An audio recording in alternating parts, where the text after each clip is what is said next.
Hi everyone, good evening. कैसे हैं आप लोग? सो आई होप सब अच्छे होंगे। तो हम लोग फंडामेंटल की क्लास पढ़ रहे थे। तो बेसिकली आज की क्लास लंबी होने वाली है क्योंकि मैंने आपको पहले ही बोला था। और आज हम लोग फंडामेंटल राइट को ख़त्म करने वाले हैं। इसके बाद जो टॉपिक है वो छोटे छोटे टॉपिक है। फंडामेंटल राइट सबसे बड़ा टॉपिक था और सबसे इंपॉर्टेंट भी था। बाकी जो टॉपिक है वो एक एक दो दो क्लासेस में ख़त्म होने वाले टॉपिक है। ठीक है, तो चलिए क्लास को स्टार्ट करते हैं। तो अभी तक हम लोग 24 फंडामेंटल राइट 24 तक पढ़ चुके हैं। 12 से लेकर 24 तक मैं एक एक की रिवीजन करवा चुका हूँ। सो आज हम बात करेंगे 24 के आगे की। तो राइट टू इक्वलिटी हो गया, राइट टू फ्रीडम हो गया, राइट अगेंस्ट एक्सप्लॉइटेशन हो गया, 3 हो गए। अब हम बात करेंगे राइट टू रिलीजन की या रिलीजन फ्रीडम की बात करेंगे। ये इसका आर्टिकल कहाँ से लेकर कहाँ तक है? ये आर्टिकल आपका 25 से लेकर 28 तक। इट मीन्स कि 25, 26, 27 एंड 28 किसकी बात करता है? ये राइट टू रिलीजन की बात करता है। अगर गलती से एग्जाम में आ जाता है, कुछ भी रिलीजन के रिगार्डिंग पूछा जाता है एंड सपोज दैट कि आपको याद नहीं है कि आर्टिकल कौन सा पर्टिकुलर, बट एक आइडिया होना चाहिए कि 25 से 28 तक हम लोग बात करते हैं रिलीजन की। तो इसी के बीच में जो ऑप्शन एक दिखे तो आंसर लगा सकते हो।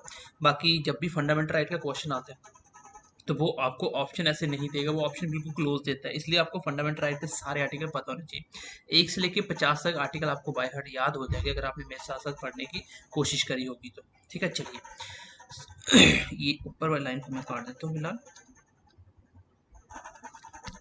चलिए आर्टिकल 25 की बात करें तो आर्टिकल 25 क्या कहता है? Freedom of conscience and free professional practice and propagation of religion. ठीक है, ये क्या बात करता है? आप अपने रिलीजन को मतलब प्रोपोगेशन कर सकते हो, मतलब फैला सकते हो, ये आपको राइट है। ठीक है, उसके बाद आर्टिकल 26 की बात करें, ये क्या बात करता है? Freedom to manage religious affair. तो आप अपने रिलीजियस जो अफेयर है, जो आपके रिलीजन के रिलेटेड जो मैटर हैं, उसको आप लोग मैनेज करने का आपके पास फ्रीडम है। जैसे भी अपना रिलीजन के हिसाब से आप चलाते हो, चला सकते हो।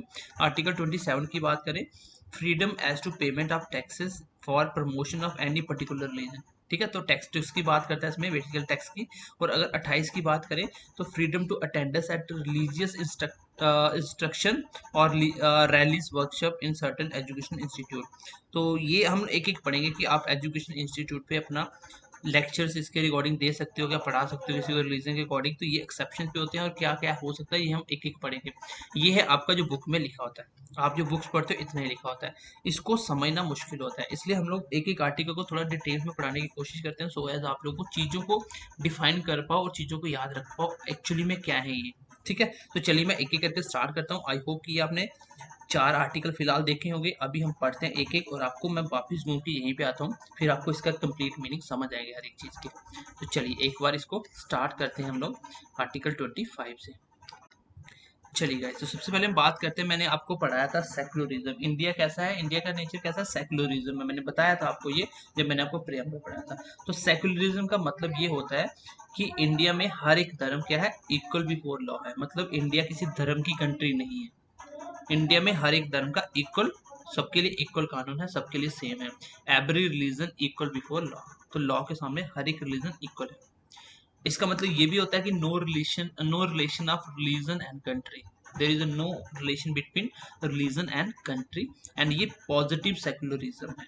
लेकिन अगर हम लोग बात करें प्रैक्टिकली, अगर हम लोग प्रैक्टिकली भी प्रैक्टिकल सोचें तो आपको पता है ये पॉजिटिव सेक्युलरिज्म मतलब इंडिया में आपको ये चीज़ें देखने को मिलेगी कि इंडिया में रिलीजन का थोड़ा ना कोई महत्व होता है। लोग इनको थोड़ा सा अप्रोच भी करते हैं और इवन की पॉलिटिशियन में ये चीज़ें होती हैं।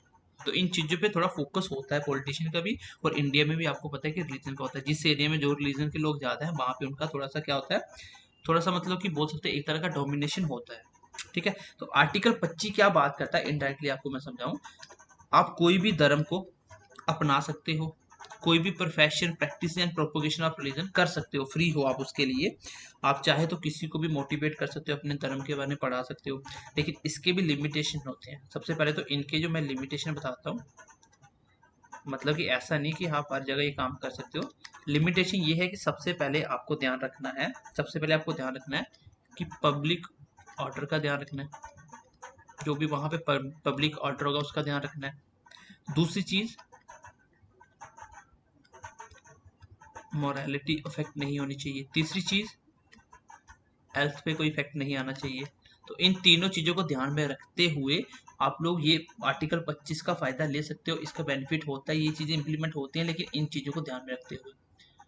ठीक है, आप पब्लिक ऑर्डर वहाँ पे नहीं ध्यान में रखना पड़ेगा, मोरालिटी को ध्यान में रखना है, हेल्थ को ध्यान में रखना पड़ेगा। ठीक है, मतलब कि हेल्थ कैसे, जैसे हेल्थ में अभी कोरोना चला था, अभी कोरोना हुआ था, आप मान लो अपने रिलीजन का प्रोपोगेशन कर रहे हो, ठीक है, तो आपने मस्जिद खोल दी, मंदिर खोल दिए, तो वो क्या है, एक रिलीजन का राइट है, फ्रीडम है। लेकिन हेल्थ को लेके जब कोरोना आया था, अभी कोविड आया था, तो उस केस में आपने देखा होगा कि मंदिर, मस्जिद, गुरुद्वारे सब कुछ बंद करवा दिए गए थे, है ना? क्यों? क्योंकि हेल्थ के केस में ये चीजें थोड़ी सी लिमिटेशन इसकी हो जाती है। अब उस एरिया में मान लीजिए कोई पब्लिक ऑर्डर है, वहां पे पहले ही दंगे की हो रहे हैं बहुत ज्यादा, लेके हिंदू मुस्लिम सिख वगैरह को लेके आपस में दंगे हो रहे हैं, उसमें जो पब्लिक ऑर्डर निकाला गया, अगर उसको इफेक्ट होता है तो भी ये चीजें इंप्लीमेंट नहीं की जा सकती। ठीक है, बाकी आपको एक चीज और पता होनी चाहिए, नो फोर्सली कन्वर्ट रिलीजन। इंडिया में किसी को फोर्सली आप कन्वर्ट नहीं करवा सकते रिलीजन। मान लीजिए आपकी कोई भी एक रिलीजन है, आप दूसरे रिलीजन को क्या, वहां पे आपका डोमिनेशन है, लेकिन आप फोर्सली वहां से नहीं करवा सकते कि उसको रिलीजन चेंज नहीं करवा सकते जब तक वो विलिंग नहीं करेगा तो। और सेकुलरिज्म आपको पता ही है क्या है, एक तरह से आप बोल सकते हैं बेसिक स्ट्रक्चर ऑफ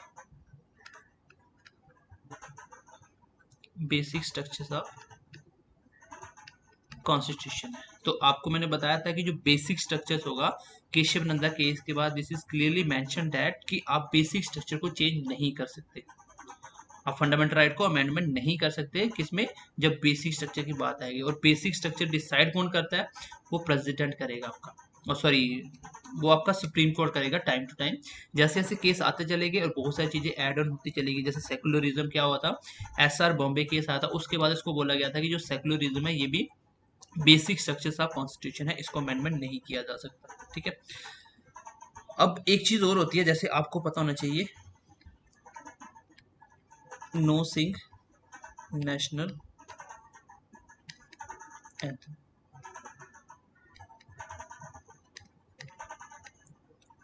ये आपका कॉन्स्टिट्यूशनल राइट है।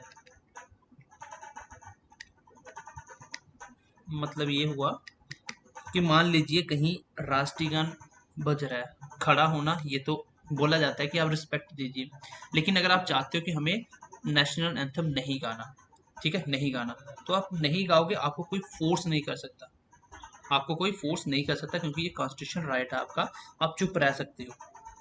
ठीक है, क्योंकि ये भी एक केस आया था, ये केस के बाद ये सुप्रीम कोर्ट ने बोला था कि ये कोई जबरदस्ती नहीं है, कोई मैंडेटरी नहीं है कि आपको गाना ही पड़े, अगर आप चाहते हो कि नहीं गाना तो आप शांति से खड़े रहिए, मत गाइए। ठीक है, इसमें कोई फोर्स नहीं होता है, बेसिकली ये एक सिटीजन की ड्यूटी बोला जाता है, जिस इस ड्यूटी का मतलब होता है कि आपको खुद से इंडियन सिटीजन हो, कुछ चीजें आपको खुद से भी देश प्रेम होना चाहिए, आपको खुद से भी करनी चाहिए, जिसको मैंडेटरी तो नहीं बोल सकते। जैसे नेशनल एंथम कहीं भी बजता है तो आपको आना चाहिए, आपको गाना चाहिए वहां पे, लेकिन अगर आप चाहते हो कि मैं नहीं गाना चाहता तो कोई फोर्सली आपको नहीं बोल सकता, कोई फोर्स नहीं कर सकता आपको। ठीक है, ये चीज क्लियर होगी आपको। अगर कोई बोला जाए कि नेशनल एंथम सिंग करना, तो क्या ये कॉन्स्टिट्यूशन राइट है, तो ये बिल्कुल कॉन्स्टिट्यूशन राइट क्या है कि आप चाहे तो नहीं भी गा सकते हो और गा भी सकते हो, ये आपका एक कॉन्स्टिट्यूशन राइट है। तो अगर आप नहीं गाते, ये भी आपका कॉन्स्टिट्यूशन राइट है। ठीक है, बाकी इसमें कोई पाबंदी नहीं है। उसके बाद अगर बात करें नो राइट, ये बेसिक बेसिक चीजें आपको मैं बता रहा हूँ, no right of noise pollution.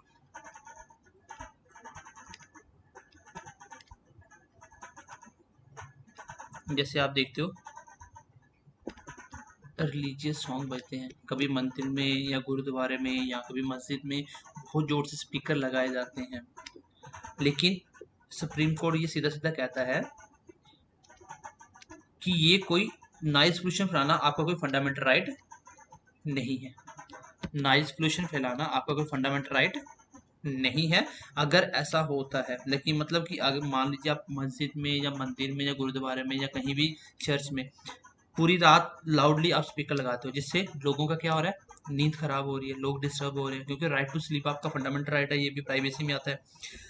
हाँ, बाकी भाईचारे में चलता है, ठीक है, कहीं भी मंदिर में भजन चलते हैं तो ये सब कुछ चलता है, ठीक है, मस्जिद में आपका नमाज पढ़ा जाता है लाउडली, तो ये चलता है, ये अपने लेवल पे होता है। अदरवाइज आपका ये राइट नहीं है कि आप नॉइज पोल्यूशन आप नहीं फैला सकते, उसके अकॉर्डिंग आपको वॉल्यूम सेट करना पड़ेगा। इसका मतलब ये भी कोई फंडामेंटल राइट नहीं है कि यार रिलीजियस सॉन्ग लाउडली बजाए जा सकते हैं एरिया में, तो ऐसा बिल्कुल भी नहीं होता। ये कोई फंडामेंटल राइट नहीं है। फंडामेंटल राइट साफ साफ है कि नॉइज पोल्यूशन आप नहीं फैला सकते, ये तो आपका फंडामेंटल राइट है। ठीक है, इसका मतलब कोई मुझे डिस्टर्बेंस हो रही है, किसी ने बहुत जोर से स्पीकर लगाए हैं किसी घर में शादी है मोहल्ले में, और वो जानबूझ के 10-15 दिन से लगातार स्पीकर आवाज में चला रहा है, और मेरे मान लो एग्जाम है, मैं चाहूँ तो कंप्लेन कर सकता हूँ, क्योंकि ये मेरा फंडामेंटल राइट है। किसी के पास ये राइट नहीं है कि वो नॉइज पोल्यूशन फैलाए। ठीक है, और रात के टाइम आपको पता है वैसे भी रिस्ट्रिक्शंस होती हैं कि आप किसी की नींद खराब नहीं कर सकते, ये भी आपका राइट टू प्राइवेसी के अंदर फंडामेंटल राइट होता है। तो ये है आर्टिकल 25 का थोड़ी मोटी मोटी बात है, जिसमें मैंने आपको क्या बताया कि आप कोई भी धर्म को अडॉप्ट कर सकते हो, अपने धर्म का प्रचार कर सकते हो, ये आपका फंडामेंटल राइट है। लेकिन आपको लिमिटेशन भी है, आपको ध्यान रखना पड़ेगा कि वहाँ का पब्लिक ऑर्डर, मॉरलिटी या हेल्थ की बात होगी तो उसके अकॉर्डिंग आपको थोड़ा चलना पड़ेगा। मैंने हेल्थ में एग्जांपल दिया कोविड के केस में। रिलीजन के लिए देखो, आप मंदिर, गुरुद्वारे, मस्जिद सब कुछ बंद कर दिया गया था, आप किसी को फोर्सली कन्वर्ट नहीं करवा सकते रिलीजन। उसके बाद नेशनल एंथम नहीं गाना आपका एक कॉन्स्टिट्यूशनल राइट है। आप नेशनल एंथम नहीं गाना चाहते तो आपको फोर्स नहीं किया जा सकता। ठीक है, उसके बाद no right of noise pollution, यहाँ पे नॉइज पोल्यूशन का कोई राइट नहीं है। ये रिलीजियस सॉन्ग या कुछ भी चलते हैं तो इसके ऊपर भी रोक लगाई जा सकती है अकॉर्डिंग टू कॉन्स्टिट्यूशन के अकॉर्डिंग चले तो। ठीक है, उसके बाद अगर हम बात करें 25 का फर्स्ट और सेकंड क्लॉज अलग अलग क्या क्या कहता है, देखो मैं यहीं पे लिख देता हूँ ताकि नोट्स में भी ऐड हो जाए। आर्टिकल 25 का फर्स्ट और 25 का सेकंड क्लॉज क्या कहता है, ये साफ साफ कहता है नो वेपन यूज। अगर आप कोई भी रिलीजन से कुछ भी एक्टिविटी कर रहे हो, लेकिन इसमें कहीं भी वेपन रखने का अधिकार नहीं है। लेकिन इसमें भी एक्सेप्शन है, एक एक्सेप्शन ये है कि जैसे सिख धर्म में आप देखो, वो कृपान वगैरह की रिपान होती है ना, जो छोटी सी तलवार टाइप, वो रख सकते हैं। वो क्या है, वो रख सकते हैं, तो ये भी एक्सेप्शन है। ठीक है, ऐसे बहुत सी चीजें हैं जो बीच में एक्सेप्शंस होती है, लेकिन आपको इतना पढ़ना नहीं है। फिलहाल आपको पता होना चाहिए कि यहाँ पे कोई भी रिलीजन को आप प्रोपोगेशन कर रहे हो, कोई भी अपने रिलीजन का प्रचार कर रहे हो, लेकिन आप लोग वेपन यूज नहीं कर सकते। तो ये है आपका आर्टिकल 25, जिसमें मैंने आपको बताया कि आप कोई भी धर्म को अडॉप्ट कर सकते हो, कोई भी धर्म को प्रचार कर सकते हो किसी भी धर्म का, लेकिन 2-3 बातें ध्यान में रखनी पड़ेंगी। उसके बाद मैंने ये 2-3 पॉइंट बताया आपको। फिर मैंने आपको बताया कि आर्टिकल 25 का फर्स्ट और सेकंड क्लॉज यही कहता है कि आप लोग वेपन भी यूज नहीं कर सकते। तो ये था आर्टिकल 25। आई होप कि आपको आर्टिकल 25 क्लियर हो गया होगा। अब हम बढ़ते हैं नेक्स्ट आर्टिकल की तरफ, डेट इज आर्टिकल नंबर 26। ये आपका हो चुका है, अभी हम आगे बढ़ते हैं। 26 आर्टिकल क्या कहता है, आर्टिकल नंबर 26 क्या कहता है, देखो। ठीक है, तो आर्टिकल नंबर 26 क्या कहता है, आपके पास फ्रीडम है टू मैनेज रिलीजियस अफेयर। अपने जो भी रिलीजियस मैटर्स होते हैं, जो भी रिलीजियस, इसको आप अपने तरीके से मैनेज कर सकते हो। कोई आपके ऊपर फोर्सली कुछ बोल नहीं सकता, आपको जबरदस्ती नहीं करवा सकता। लेकिन इसके भी लिमिटेशन आपको याद होने चाहिए आपको। लिमिटेशन इसके क्या है, लिमिटेशन इसके भी यही है कि आपको ध्यान रखना पड़ेगा पब्लिक ऑर्डर का,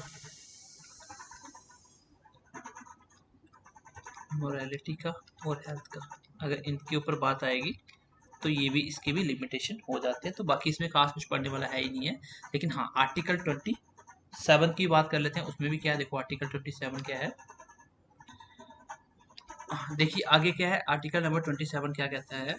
27 कहता है कि आपके ऊपर, देखो बेसिकली ये कि टैक्स नहीं लगता। जो भी रिलीजियस मैटर्स होते हैं, रिलीजियस चीज़ों में टैक्स नहीं लगता। आप कोई भी ट्रस्ट बनाते हो, उनके ऊपर टैक्स नहीं लगता। अगर बात हो रही है किसकी, रिलीजन की। इसमें आपको पूछा जाए क्या टैक्स लगता है, तो आपको आंसर देना टैक्स नहीं लगता, कोई भी तरह का टैक्स नहीं लिया जाता।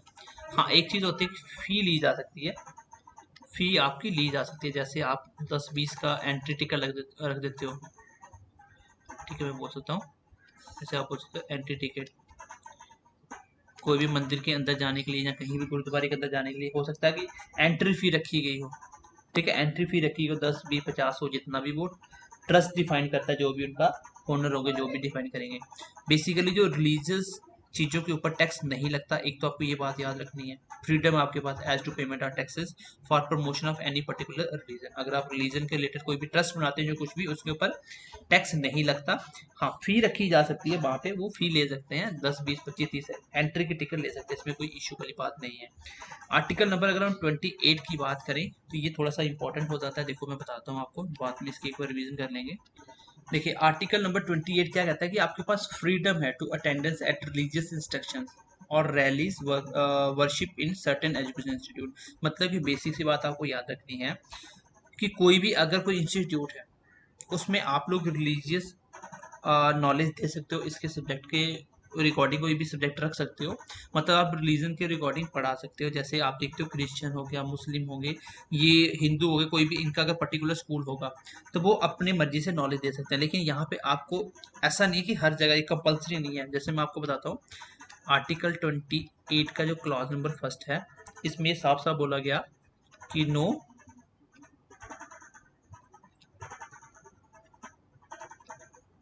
Religious education,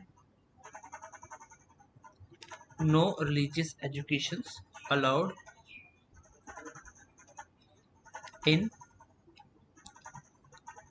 government controlled education institute। अगर कोई ऐसा इंस्टीट्यूट है जिसको कंट्रोल कौन कर रहा है, गवर्नमेंट कर रही है, अगर इसके ऊपर कितना, अगर 100% कंट्रोल किसका है, गवर्नमेंट का है, तो इस इंस्टीट्यूट में कोई भी रिलीजियस नॉलेज नहीं दी जा सकती। मतलब कोई भी रिलीजन के बारे में नहीं पढ़ाया जाएगा, वो चाहे कोई भी रिलीजन हो, हिंदू, मुस्लिम, सिख, ईसाई, कोई भी हो, इन सब के ऊपर कोई भी रिलीजियस नॉलेज नहीं दी जाएगी। अगर वो किस कैसा है, अगर वो एजुकेशन इंस्टीट्यूट कैसा है, अगर वो गवर्नमेंट कंट्रोल है 100%।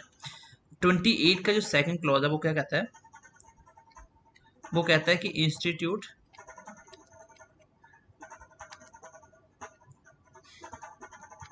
Run by trust. अगर कोई ट्रस्ट बनता है, कोई भी रिलीजन का कोई ट्रस्ट बनता है, अगर वो इंस्टीट्यूट रन कर रहा है तो उस केस में उस ट्रस्ट में वो चाहे तो अपनी मर्जी से रिलीजियस नॉलेज दे सकते हैं, रिलीजन के ऊपर पढ़ा सकते हैं। अगर मैं बात करूँ थर्ड की, ये तो हो गया सेकंड। अगर मैं थर्ड की बात करूँ तो इसमें बोला गया institute run by state but not fully. कोई स्टेट अगर कोई इंस्टीट्यूट को चला रही है बट फुली नहीं, उसमें क्या है, उसमें वो सेमी गवर्नमेंट है, ठीक है। यहाँ बोल सकते हो गवर्नमेंट अथॉरिटी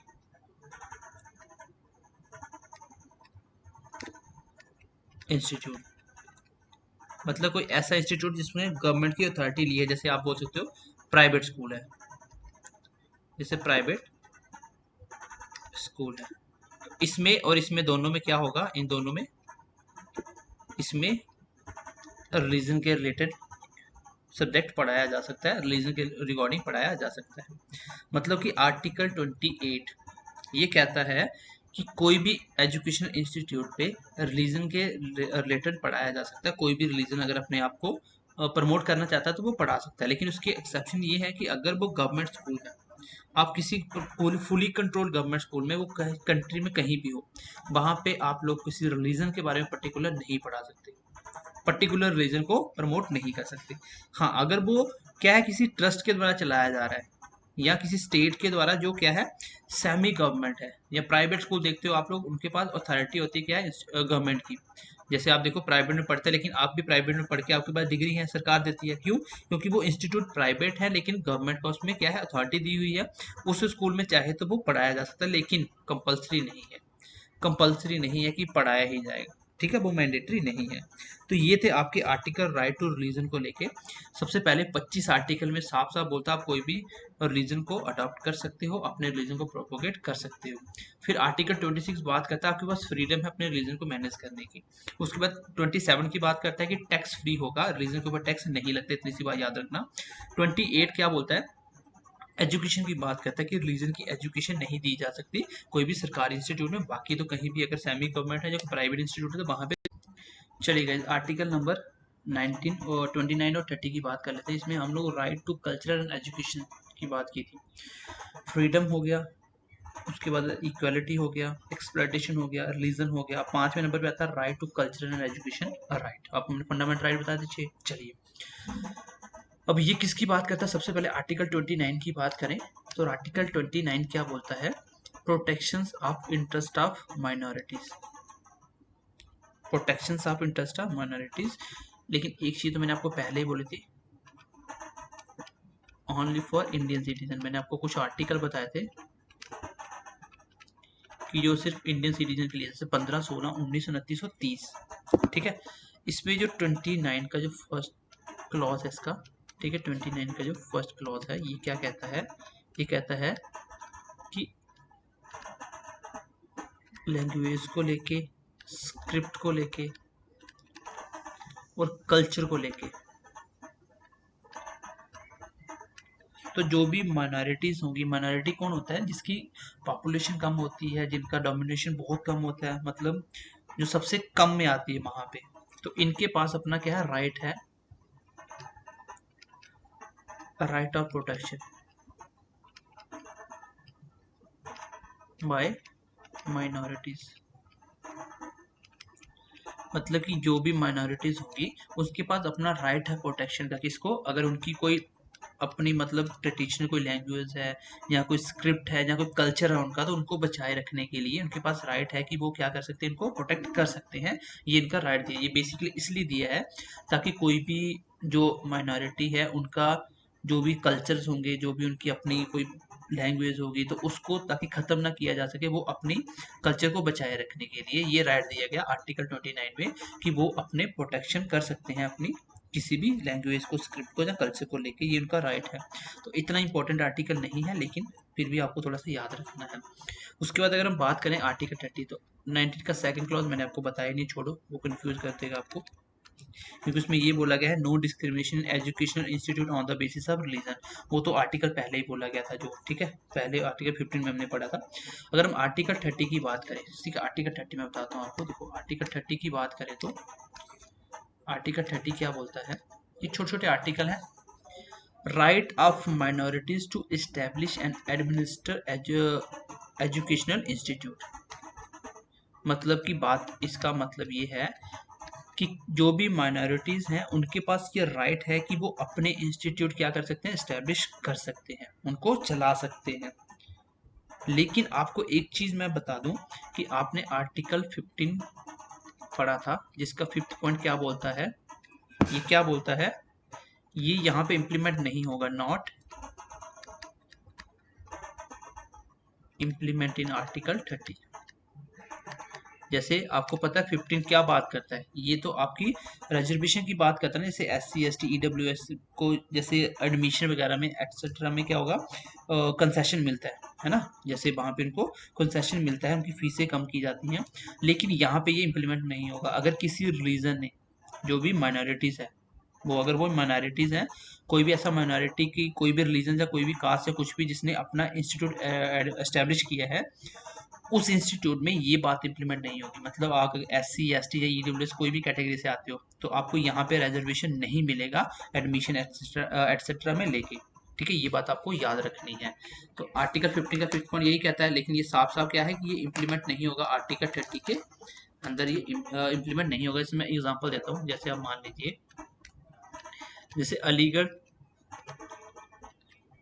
यूनिवर्सिटी है, अलीगढ़ यूनिवर्सिटी है, जैसे जामिया इस्लामिक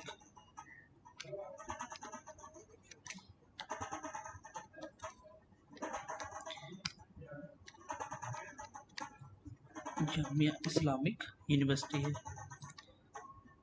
यहाँ पे एक बात याद रखना कि यहाँ पे रिजर्वेशन मिलेगा नहीं मिलेगा ये कौन डिसाइड करेगा, ये डिसाइड करेगा, ये इनका जो मैनेजमेंट होगा, जो अलीगढ़ यूनिवर्सिटी है वही डिसाइड करेगी कि हमें किसको रिजर्वेशन देना है किसको नहीं देना, क्योंकि यहाँ पे आर्टिकल 15 की 5th क्लास की कोई भी बात इम्प्लीमेंट नहीं होगी आर्टिकल 30 के अंदर।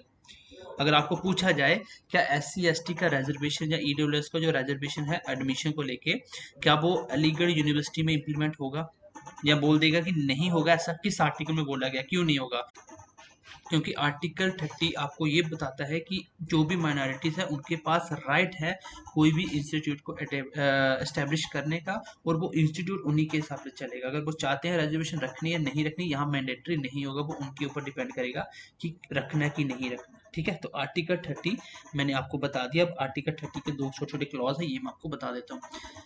ठीक है, यहाँ तक हो गया कि आपकी कोई भी ऐसा माइनॉरिटीज़ है। लेकिन एक बात याद रखना, जो माइनॉरिटी है वो कौन होगा, ये कौन डिसाइड करता है, ये बेसिकली एरिया के हिसाब से है। ये अभी तक इसका कोई प्रॉपर डेफिनेशन नहीं है। चलिए मैं इसको थोड़ा सा आगे एक दो पॉइंट बताता हूँ इसका। यहाँ छोटे छोटे पॉइंट लिख लीजिए। जैसे आर्टिकल 30 का क्लॉज फर्स्ट क्या कहता है, ये क्या कहता है, on the basis of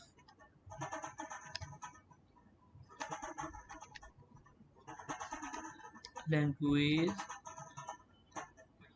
and religion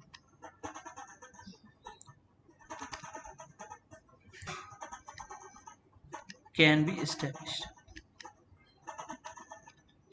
यही तो था आर्टिकल 30 कि कोई भी माइनॉरिटीज अपनी, मतलब माइनॉरिटीज है तो वो उसको लेके किसी लैंग्वेज के आधार पे या किसी रीजन के आधार पे वो इंस्टीट्यूट एस्टेब्लिश कर सकता है। जैसे अलीगढ़ यूनिवर्सिटी है, जामिया इस्लामिक यूनिवर्सिटी, ये क्या है, ये माइनॉरिटी के लिए तो बनाई गई थी। ठीक है, ये साफ साफ बोला गया कि किसी भी लैंग्वेज के या रीजन के आधार पे भी आपका इंस्टीट्यूट एस्टेब्लिश किया जा सकता है।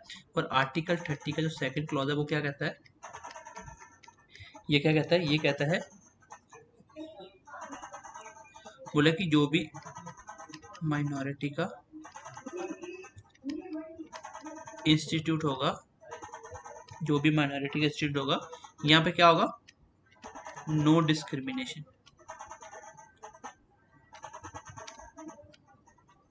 No discrimination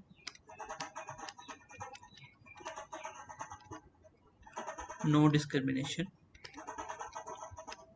on the basis of finance of state. Finance of state को लेके कोई भी डिस्क्रिमिनेशन नहीं होगा। तो इसको मैंने बता दिया कि माइनॉरिटी कौन होगा। इसकी डेफिनेशन तो फिलहाल कोई भी नहीं है, लेकिन ये डिपेंड करता है एरिया के ऊपर। ठीक है, डिपेंड करता है। जैसे मान लीजिए JNK की बात करें तो वहाँ पे माइनॉरिटी में कौन है, हिंदू है, लगभग हिंदू माइनॉरिटी में आता है क्योंकि मुस्लिम मेजॉरिटी में है। अगर हम पंजाब की बात करें तो उसमें सिख मेजॉरिटी में है। इंडिया की ओवरऑल बात करें तो हिंदू क्या है, मेजॉरिटी में है। तो ये माइनॉरिटी और मेजॉरिटी डिपेंड करता है एरिया के ऊपर। ठीक है, ये बात आपको पता होना चाहिए, इसकी कोई डेफिनेशन नहीं है। तो बेसिकली जो right to cultural and education, तो इसका मतलब यही है कि आप अपने कल्चरल को और अपने एजुकेशन राइट को क्या कर सकते हो, प्रोटेक्ट कर सकते हो 2930 आर्टिकल को लेके। 29 कहता है कि आप अपना कोई भी इंटरेस्ट है उसको, माइनॉरिटी का कोई भी इंटरेस्ट या कुछ भी, उसको आप प्रोटेक्ट कर सकते हो। आप अपनी लैंग्वेज, स्क्रिप्ट और कल्चर को प्रोटेक्ट करने का आपके पास राइट है। ठीक है, उसके बाद बात करता है, मतलब बेसिकली याद रखना कि जो आर्टिकल 2930 है ये माइनॉरिटी की बात करता है। और 30 में बात करता है एजुकेशन की। एजुकेशन इंस्टीट्यूट कोई भी स्टैब्लिश किया जा सकता है माइनॉरिटी के द्वारा, और वो उन्हीं के द्वारा चलाया जाएगा। उस पर आर्टिकल 15 की जो 15 की जो फिफ्थ क्लॉज है उसका कोई भी पॉइंट इम्प्लीमेंट नहीं होगा यहाँ पे।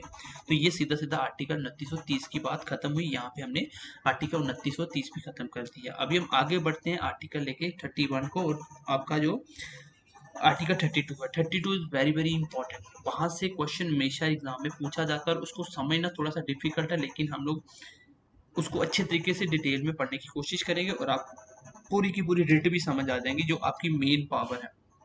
आपको अगर रिट आती है, अगर आपको रिट की समझ है, तो बहुत सारी चीजें आप कर सकते हो, आपके बहुत सारे राइट है फंडामेंटल की। ठीक है, चलिए आगे बढ़ते हैं। आई होप कि यहाँ तक आपको 25 से लेकर 28 तक और 29 ये 6 आर्टिकल अभी समझ आ गई होगी। अभी हम बात करेंगे नेक्स्ट आर्टिकल नंबर 31 की, जो मैं आपको पहले भी पढ़ा चुका हूँ फिलहाल। चलो गाइस, अगर हम बात करें आर्टिकल नंबर 31 की, तो आपको पता है कि राइट टू प्रॉपर्टी था, लेकिन स्टिल अभी क्या है, ये नहीं है। ये आपका फंडामेंटल राइट इसका एंड कर दिया गया था 44th कॉन्स्टिट्यूशन अमेंडमेंट 1978 की। ठीक है, 44th अमेंडमेंट कॉन्स्टिट्यूशन हुई थी 1978 में, इसको खत्म कर दिया था। ठीक है, इसको खत्म कर दिया था। अब इसको क्या किया गया, इसको आर्टिकल नंबर 300A में रखा गया। वेरी वेरी इंपॉर्टेंट आर्टिकल है, मैं इसको स्टार मार्क कर रहा हूँ। आपको पूछा जाएगा कि 300 ए जो आर्टिकल है, जैसे 300 में एक आर्टिकल जोड़ा 300 ए, आपको पता है फंडामेंटल राइट तो आपका खत्म हो गया, क्योंकि फंडामेंटल राइट का जो आर्टिकल है 12 से 35 उससे तो बाहर निकाल दिया, इसलिए फंडामेंटल राइट तो नहीं है राइट टू प्रॉपर्टी। अब ये कैसा राइट बन गया, ये कॉन्स्टिट्यूशनल और लीगल राइट है। कॉन्स्टिट्यूशनल राइट क्या है, जो फंडामेंटल राइट को छोड़ के जितने भी कॉन्स्टिट्यूशन में आर्टिकल है वो सारे राइट क्या है, कॉन्स्टिट्यूशनल राइट है। लीगल राइट कौन है, जिसमें कानून बनाया जाता है। आपको पता है लैंड को लेकर बहुत सारे कानून बनाए जा सकते हैं, इसमें कोई इशू नहीं है, तो ये गवर्नमेंट कानून बना सकती है। ठीक है, इसमें सबसे पहले कॉन्स्टिट्यूशन अमेंडमेंट भी लैंड वाले को लेके हुई थी, और इस पे बहुत सारे कन्फ्लिक्शन होते रहे हैं टाइम टू टाइम। इसको अगर पढ़ना चाहो तो बहुत डिटेल में आप पढ़ सकते हो, लेकिन इतना आपके पास टाइम नहीं है कि आप इतनी डेप्थ में जाओगे। ठीक है, इतनी डेप्थ में आप नहीं जाओगे, इसलिए आपको इतना ही पढ़ना है कि आर्टिकल 31 राइट टू प्रॉपर्टी की बात करता है, लेकिन अभी वो नहीं है कॉन्स्टिट्यूशन राइट, वो फंडामेंटल राइट नहीं है, अब वो क्या है, कॉन्स्टिट्यूशन राइट है। आर्टिकल कौन सा, 300 ए, ये आपको याद रखना वेरी वेरी इंपॉर्टेंट है, तो इसके ऊपर हम ज़्यादा डिस्कशन नहीं करने वाले हैं। अब हम बात करते हैं one of the most important article, that is 32, जिसको पढ़ना भी इंपॉर्टेंट है और वो पेपर में बार बार पूछा भी जाता है, और आपकी जनरल नॉलेज के लिए भी बहुत इंपॉर्टेंट है आर्टिकल 32। मतलब आपको पता चलेगा कि आपकी पावर कितनी होती है। अगर आप एक आम नागरिक हो तो आप फंडामेंटल को लेके कितनी आप पावर रखते हो। तो चलिए इसको स्टार्ट करते हैं। 32 को ध्यान से पढ़ना, टाइम लगेगा मैंने पहले ही बोला था, लेकिन आज हम फंडामेंटल राइट का एंड करने वाले हैं। सो चलिए इसको एक बार पढ़ लेते हैं, देखते हैं इसमें क्या क्या इंपॉर्टेंट है और रिट क्या होती है। चलिए बात करते हैं आर्टिकल 32 की, जिसमें क्या बोला गया, remedies for enforcement of right conferred by this part. ये जो पार्ट है कॉन्स्टिट्यूशन, जो 32 पढ़ रहे हो, ये क्या बोलता है, ये रेमेडीज फॉर एनफोर्समेंट है, या आप ऐसे बोल सकते हो राइट टू कॉन्स्टिट्यूशनल रेमेडीज। मतलब बेसिकली आपको फंडामेंटल राइट की पावर कौन बताएगा, आपको फंडामेंटल राइट बताते हैं। अब एनफोर्सेबल है, ये तो आपको पता है कि फंडामेंटल राइट क्या है, ये एनफोर्सेबल है, इसको लेके कोर्ट में केस किया जा सकता है। ये कहाँ से पता चलता है, ये आर्टिकल 32 साफ साफ मेंशन करता है, it is clearly mention that right to constitutional remedies जो है, इसको डॉक्टर बी आर अम्बेडकर ने क्या बोला, ये भी क्वेश्चन बहुत बार एग्जाम में पूछा गया, is a soul and heart of constitution. ये कॉन्स्टिट्यूशन की आत्मा और दिल है, ये डॉक्टर बी आर अम्बेडकर ने बोला था कि जो आर्टिकल 32 है ये बहुत इंपॉर्टेंट है, इसको आप लोग soul and heart of constitution बोल सकते हो, जो डॉक्टर बी आर अम्बेडकर ने बोला था। आप खुद समझ सकते हो कि कॉन्स्टिट्यूशन लिखने वालों ने ये बात साफ साफ बोल दी कि आर्टिकल 32 कितना इंपॉर्टेंट है। इसको मतलब कि दिल और आत्मा बोला गया कॉन्स्टिट्यूशन की, बिना हार्ट के और बिना आत्मा का तो शरीर ही खत्म हो गया।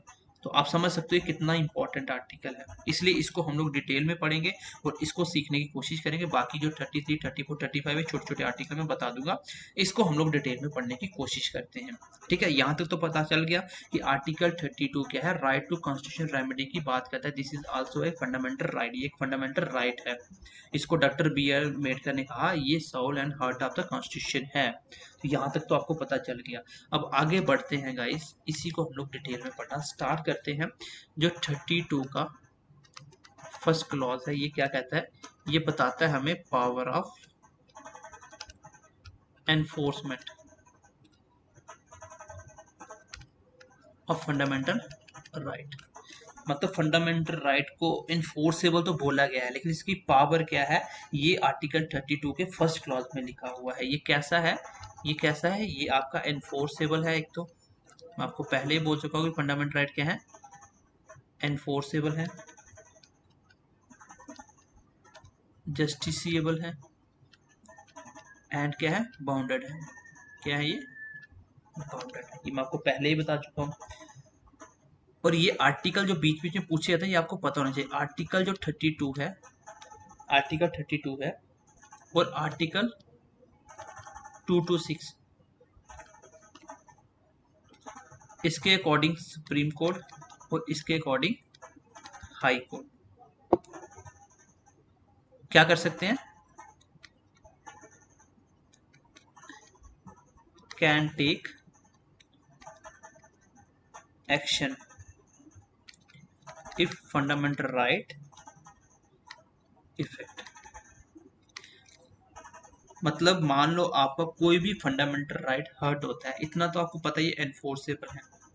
तो अगर आप सुप्रीम कोर्ट में केस करते हो, आर्टिकल देखो फंडामेंटल को आप सीधा सुप्रीम कोर्ट में चैलेंज कर सकते हो, इतनी पावर रखते हैं ये।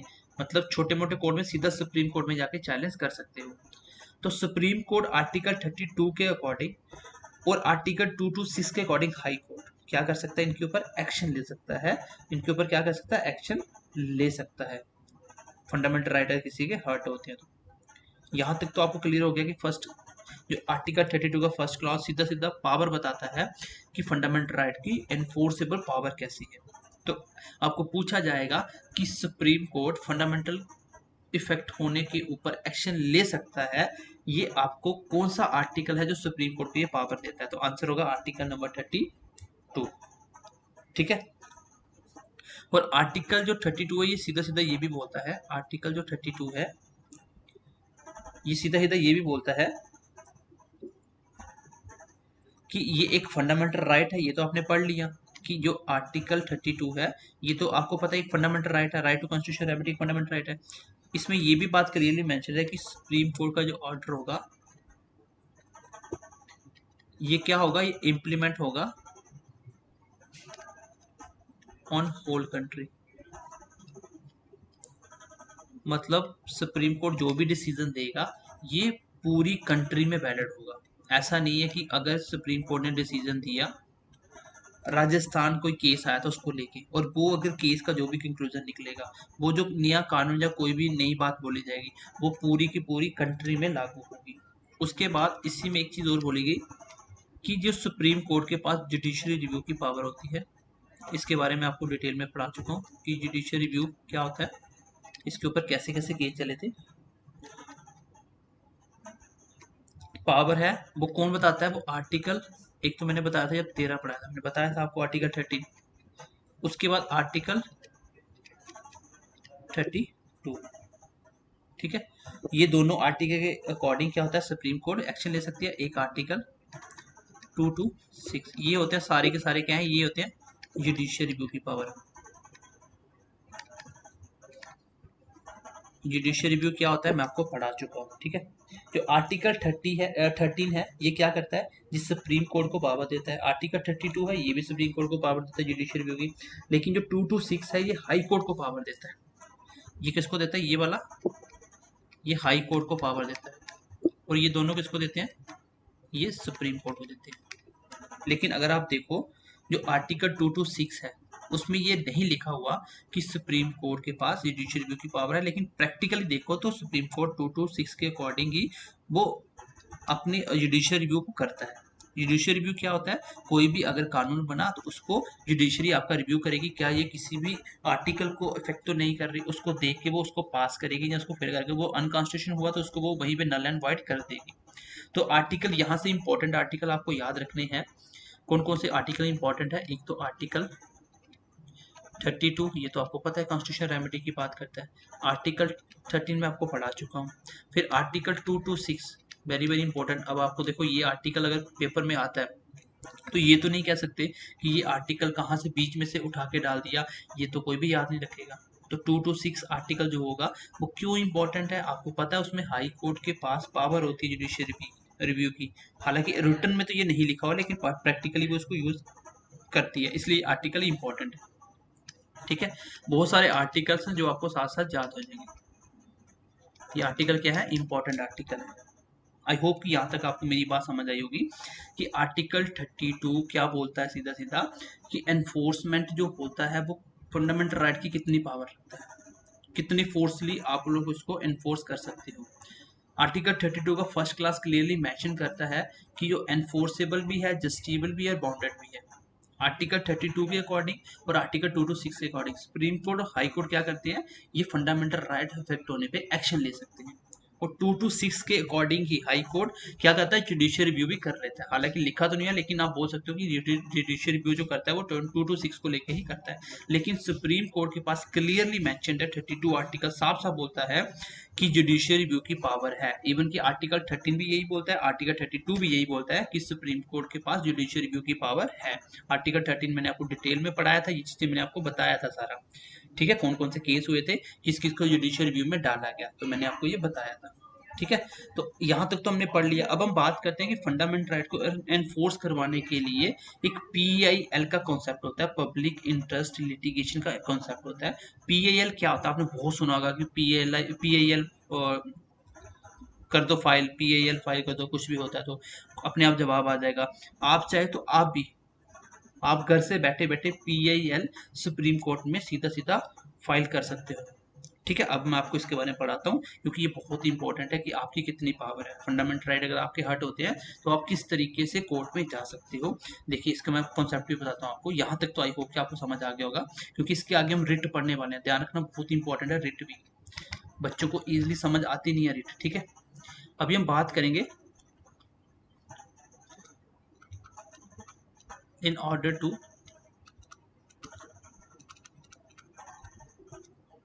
implement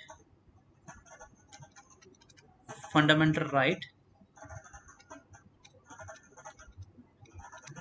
इन्फोर्स करवाने के लिए आप बोल सकते हो। तो सबसे पहले तो इसका बैकग्राउंड पढ़ लेते हैं थोड़ा सा। ठीक है, फुल फॉर्म आपको पता चल गया। देखो, सबसे पहले इसको किसके द्वारा लाया गया और इसका मतलब क्या मैं आपको समझाता हूँ। 1985 में, ठीक है, 1985 में by supreme court of India के द्वारा इसको लाया गया। और लाने वाला व्यक्ति का नाम पूछे, पर्सन का नाम पूछे, तो आपको नाम लिखना है PN Bhagwati. Chief justice of India थे उस टाइम पे। एंड कृष्णा आयर, जो उस टाइम क्या थे, जज ऑफ सुप्रीम कोर्ट। क्योंकि कभी कभी पूछा जाता है कि PIL किसके द्वारा लाई गई थी, तो इनका नाम है PN भगवती, जो उस time chief justice of India थे, एंड कृष्णा आयर, जो जज ऑफ हाई कोर्ट थे और जज ऑफ सुप्रीम कोर्ट थे। तो दोनों के द्वारा ही ये मेन कॉन्सेप्ट लाया गया था। और PIL का जो सोर्स है वो क्या है, वो इसका जो सोर्स है वो USA है। ठीक है, अब मैं आपको बताता हूँ PIL होता क्या है बेसिकली। देखो, सबसे पहले क्या था, जो सुप्रीम कोर्ट का जो right to audience, right to audience मतलब सुनवाई का अधिकार था, वो कैसा था, वो था आपका लोकस स्टैंडी। अब लोकस स्टैंडी क्या होता है, लोकस स्टैंडिस क्या होता है बेसिकली इसमें क्या होता है कि जो भी विक्टिम होगा, जो विक्टिम होगा, ठीक है, जो भी विक्टिम होगा, जिसके साथ गलत हुआ होगा, जिसका फंडामेंटल राइट हर्ट हुआ होगा, सिर्फ वही कोर्ट जा सकता था।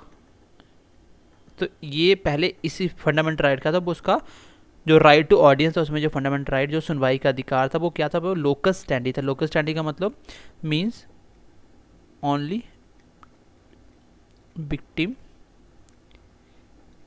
Can go to court.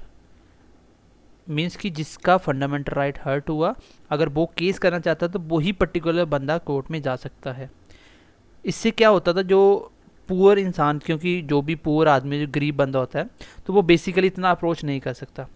अब होता क्या था कि मैक्सिमम 90% लोग तो केस ही नहीं कर पाते थे, क्योंकि एक गरीब बंदे को इतनी चीज़ें नहीं नॉलेज होती। इसलिए सुप्रीम कोर्ट ऑफ इंडिया ने 1985 में, उस time chief justice of India थे PN भगवती और कृष्णा अय्यर, उस टाइम जज थे, दोनों ने मिलकर एक कॉन्सेप्ट लाया PIL का, जो USA से इसका सोर्स है सबसे पहले USA से लिया गया इसको। और पहले जो राइट टू ऑडियंस का जो सुनवाई का अधिकार था, वो लोकस स्टैंडी था। मीन्स कि जो विक्टिम था वही कोर्ट जा सकता है और उसी को आगे न्याय मिलेगा। लेकिन इसमें क्या होता था कि लोग नहीं पहुंच पाते थे। लेकिन अगर अब बात करें अकॉर्डिंग टू PIL, अगर हम PIL की बात करें तो इससे क्या हुआ, इसका मतलब क्या होता है, on the behalf of victim, मतलब विक्टिम के बिहाफ पे कोई भी, anyone can go to court. ठीक है, मतलब विक्टिम के बिहाफ पे कोई भी कोर्ट जा सकता है, विक्टिम के लिए कोई भी कोर्ट जा सकता है।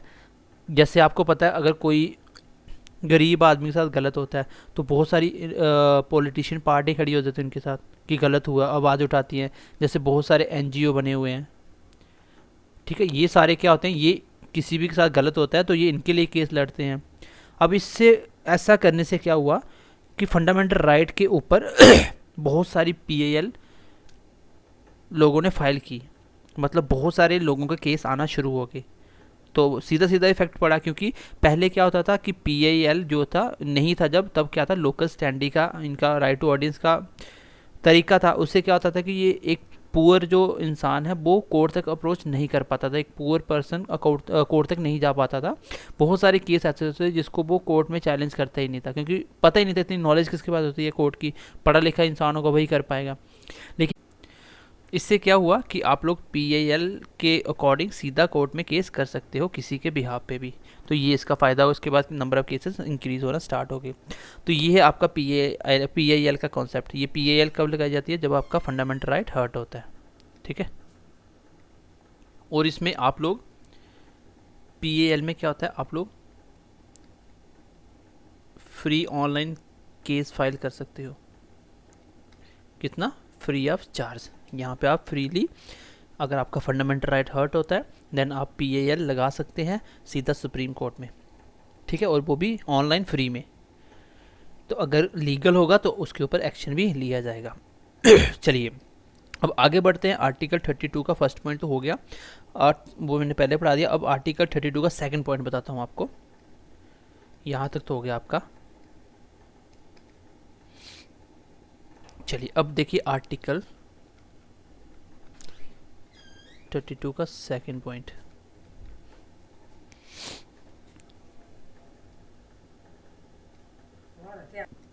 ये है जो पॉइंट सबसे इम्पोर्टेंट है, इसको बोलते हैं, इसमें बात की गई रिट की।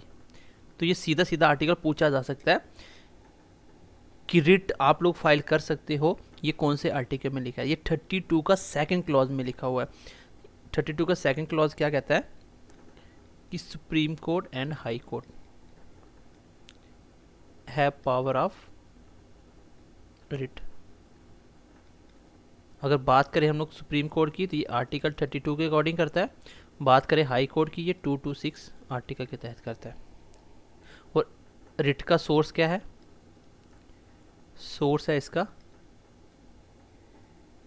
ब्रिटेन। क्या है सोर्स? ब्रिटेन। तो आर्टिकल 32 का सेकंड पॉइंट बात करता है रिट की, और रिट समझना बहुत ही इंपॉर्टेंट है। आपको यहाँ से चीज़ें बहुत सारी क्लियर हो जाएंगी कि आपकी पावर कितनी है, अगर आपके साथ गलत हो रहा है आप किस तरीके से रिट फाइल कर सकते हो। तो बेसिकली रिट कितने प्रकार की होती है? आपकी रिट होती है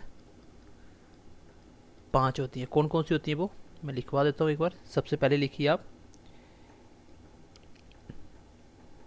हेबियस कॉर्पस, दूसरी होती है आपके पास मैंडामस, तीसरी होती है आपके पास प्रोहिबिशन एंड फोर्थ होती है आपके पास सर्ट्योरेरी, और फिफ्थ होती है आपके पास क्यू वारंटो। तो ये 5 तरह की रिट होती हैं। इन पांचों को हम लोग समझ लेते हैं एक एक करके। सबसे पहले आर्टिकल 32 का सेकंड पॉइंट बात करता है रिट की। देखिए आर्टिकल 32 में बताता हूँ, हम लोग आर्टिकल 32 पढ़ रहे हैं, बहुत ही इंपॉर्टेंट है। ये बात करता है कॉन्स्टिट्यूशनल रेमेडी की, राइट टू कॉन्स्टिट्यूशनल रेमेडीज। इसको soul and heart of the constitution बोला गया डॉक्टर BR अम्बेडकर के द्वारा। आर्टिकल 32 का फर्स्ट पॉइंट मैंने पढ़ा दिया कि पावर ऑफ इन्फोर्समेंट क्या है फंडामेंटल राइट के ऊपर, तो इसके बारे में मैंने बता दिया, ठीक है। फिर उसके बाद हमने बात करी PIL की, देन इसके बाद मैं बात कर रहा हूँ सीधा आर्टिकल 32 का सेकंड पॉइंट की, जिसमें हम लोग रिट की बात करेंगे।